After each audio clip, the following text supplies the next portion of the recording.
Hello students, how are you all? I just hope that you all are safe at your places. Now students, your second term examination, they will start from 14th of December, and your second term syllabus will be from 15th assignment to 25th assignment. Okay, and one more thing, that this time the exam pattern will be subjective type. That means you have to write proper answers. Okay, so kindly prepare according to that. Now students, we are going to continue with the same chapter 5, language of chemistry. Okay, and earlier what I told you about chemical reactions, and I also told you about the chemical reactions, that there is always a chemical change, and with the chemical change some external indications or characteristics, they are also observed. Okay, and these chemical changes may include change of state of color, or change of color, change of odor, that means smell, and change of state, that means it can be changed from solid to gaseous state, it can be changed from liquid to solid state, or liquid to gaseous state. Okay, now we have the third characteristic of chemical reactions, which is change of smell. Okay, whenever there is a chemical change, just now I told you, whenever there is a chemical reaction, then there is a chemical change, and with the chemical change there is some external indications also. So this type of change is change of smell. Now here, for example, when a fresh egg, it is kept for a longer period of time, then it gets spoiled. Okay, and it turns into a rotten egg, and you must have observed the foul smell that comes from the egg.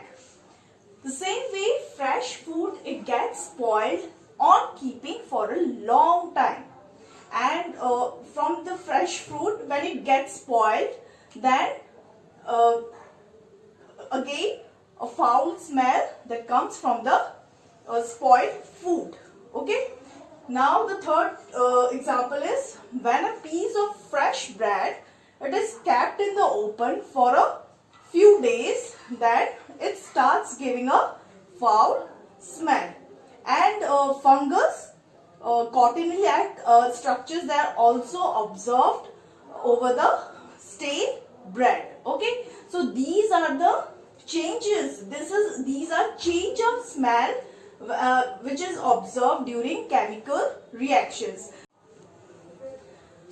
So a fresh egg, when it gets spoiled and turns into rotten egg, fresh food into a spoiled food, or a fresh bread into a stale bread, all these examples shows that there must have some chemical reactions that have undergone during these changes. Okay.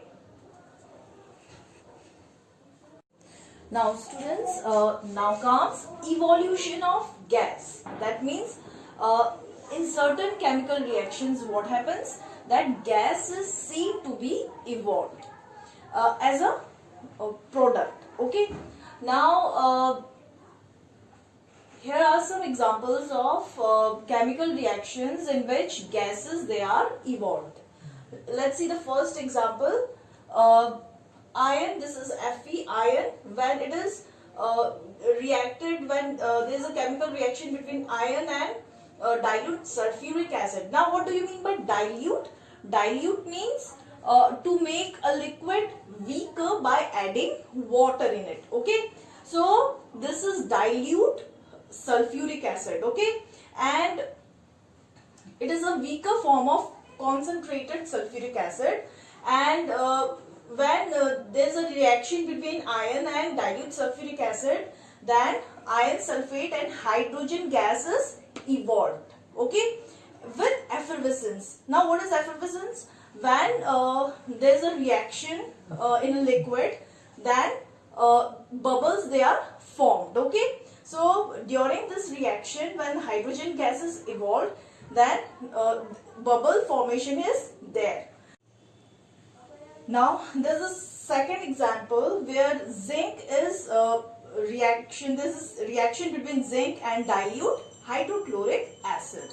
Again, it is a weaker form of hydrochloric acid, concentrated hydrochloric acid, and when they are mixed, then what they form? They form zinc chloride with the evolution of hydrogen gas.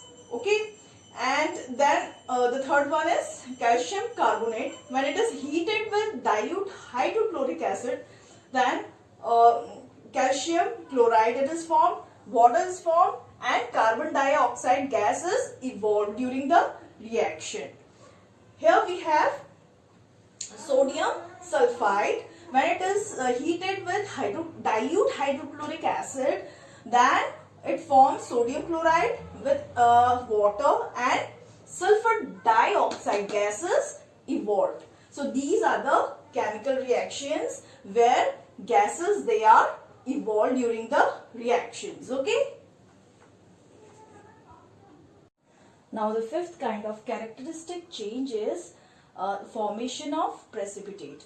So in certain chemical reactions, what happens? An insoluble solid substances called precipitate, they are formed. Okay, and it is formed when two solutions of soluble substances they react. So always remember that precipitate, they are always shown with an arrow pointing downwards like this. Okay, now here are some examples of chemical reactions where precipitates they are formed.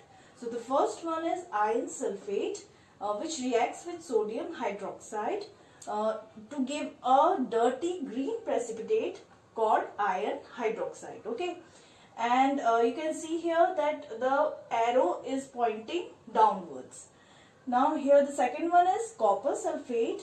When it reacts with sodium hydroxide, then it also gives a pale blue precipitate called copper hydroxide. Okay, now it is also shown with an arrow pointing downwards.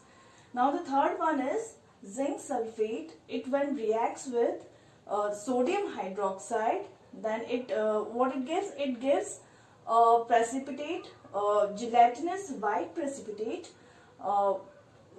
zinc hydroxide with and you can see here that the arrow is pointing downwards, which shows that zinc hydroxide is a precipitate. Okay, so these are the examples of chemical reactions where precipitates they are formed.